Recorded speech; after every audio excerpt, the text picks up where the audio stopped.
Be prepared. That's the scouting motto. And in the spirit of Into the Wilderness, I have 3 stories for you of people in different states of preparedness.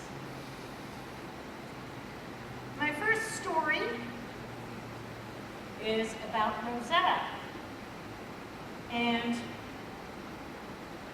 when Hurricane Wanda comes barreling down on the bayou, and Rosetta's home and her marriage, Rosetta is prepared.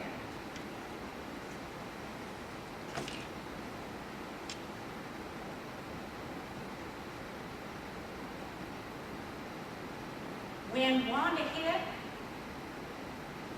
we were ready. As I was heating up the leftover turtle soft pecan for our anniversary, I could see Grady in the living room.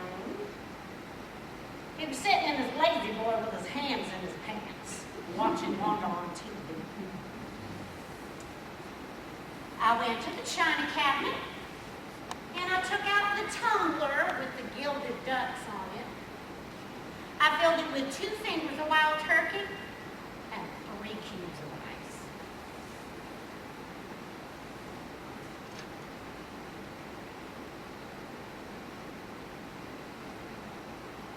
When I handed him his drink, he wouldn't even look at me. He just sat there watching Wanda blowing over trees and ripping all the roofs off in Galjour. Great. I know you're mad at me because I don't like the dishwasher you bought me for our anniversary. But it don't match my kitchen. All you have to do is go back to the store and buy it in Aqua. Brady,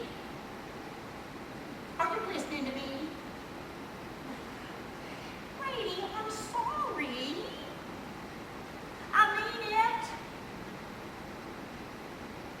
He wasn't listening.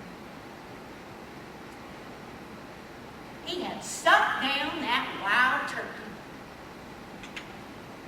And with his hands in his pants, he was sitting in his lazy boy, talking all his deer heads. That damn woman.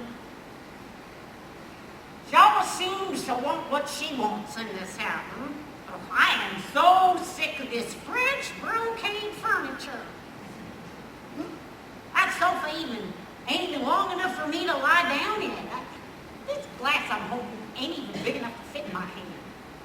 You know, if it weren't for y'all, and my alligator, and my ducks, and my sailfish, and my lazy boy, you wouldn't even know I live here. But I'll tell you what, boys. They strike oil. I've invested in an alligator farm and hatchery. And we can sell those skins to them Frenchmen and get $25 a pound for the tail. So, keep your wings spread wide open, boys, because when they hit, we are all flying out of here.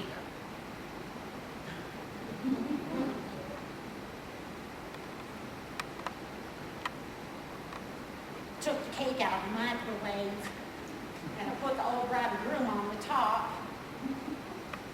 While I was putting food on the table, I watched Wanda rolling away to church, leaving nothing but the altar and the tabernacle. I looked at that old bride and groom, all wide-eyed.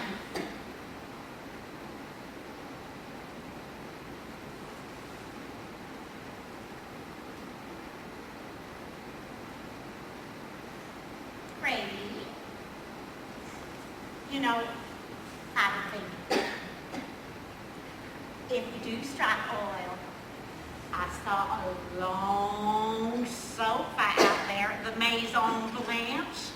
It's got a pattern of ducks flying over a pond on it. It's available in teal or rust. And maybe we could take down the picture of Jesus at the Last Supper, and you could go up to the attic and bring down that barracuda you have with the teeth showing. Well, what we gonna do with Jesus in his man? I took the drink from his hand, and I slid on into his lap. Anything you want. 'Cause I want what you want. I do.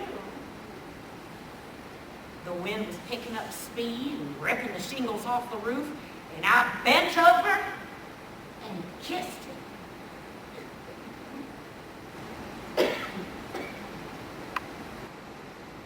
My second story is about a woman who's a little bit less prepared.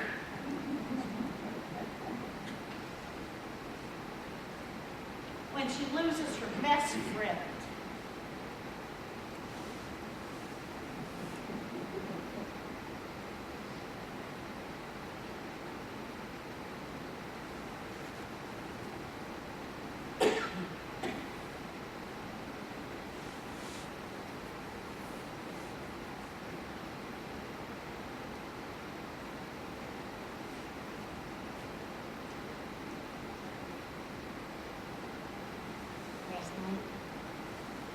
Called my bank. You know, the number you call when you want to find out information about your account. Well, you know, the lady that answers the phone will give you that information, but only if you have a touch-tone phone and you enter the number of the desired service followed by the pound sign. The lady who used to give you that information is Phyllis. Most people don't know that's her name. That she even has any, but she does. It's Phyllis. Phyllis and I talk a lot. It seems that every time I call, Phyllis is always on duty.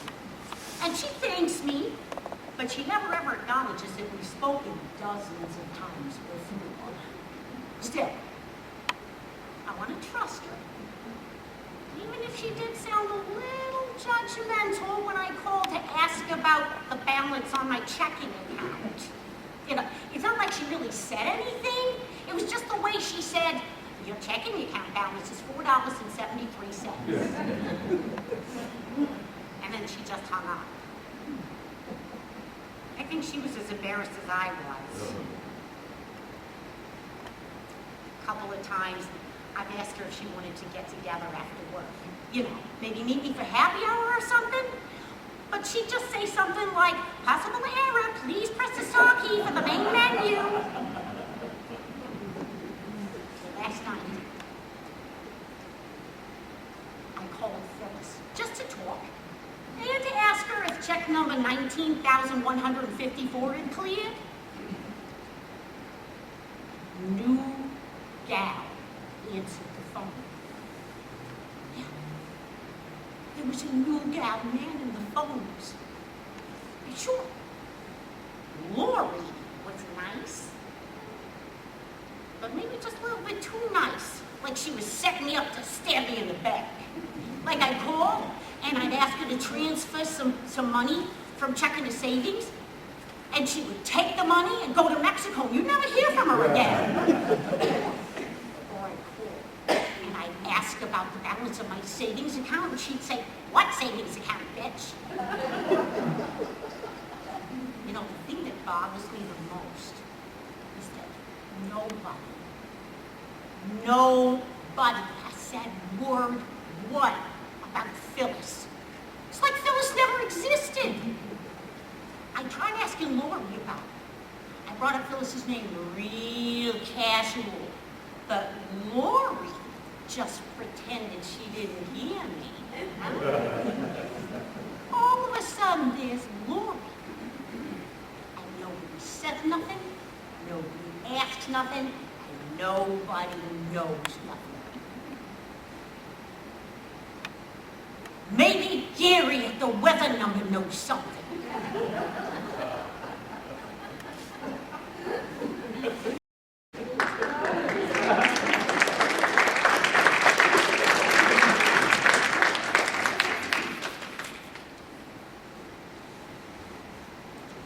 And then there are some things that you can never really be prepared for.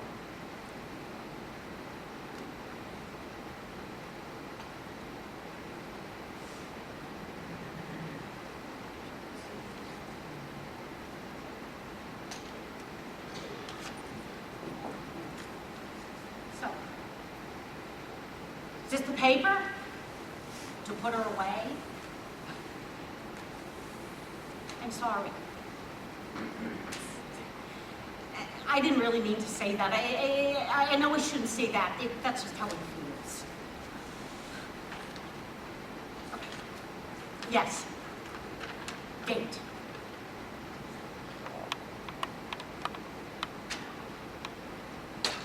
April Fools. Of course. Crazy April Fool.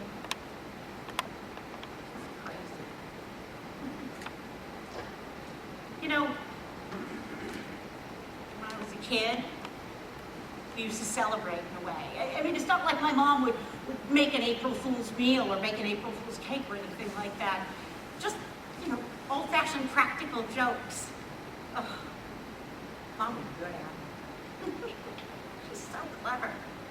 One year, she came running up the stairs at 6 a.m. while all of us were still asleep. Well, yeah. I'm the youngest of 5. Got 2 older brothers, 2 older sisters. I broke the tie. No. None of them live around here.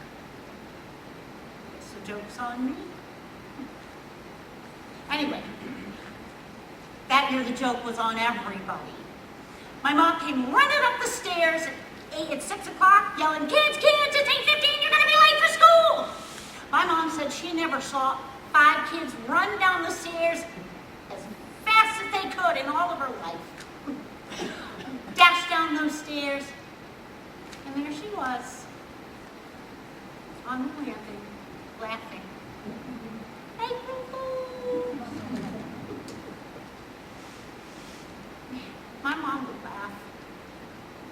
All of us would laugh with her. When she left, it seems like all was right with the world. April Fools.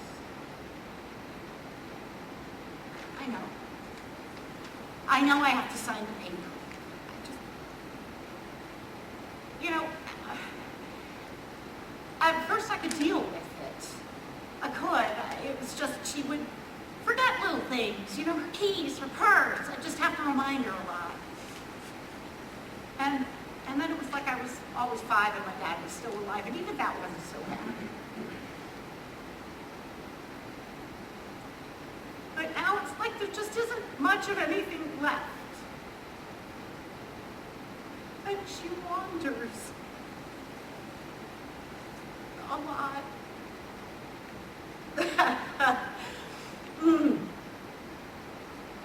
I've lost my humor about it. It's nothing but cool now, all of it. She doesn't laugh anymore.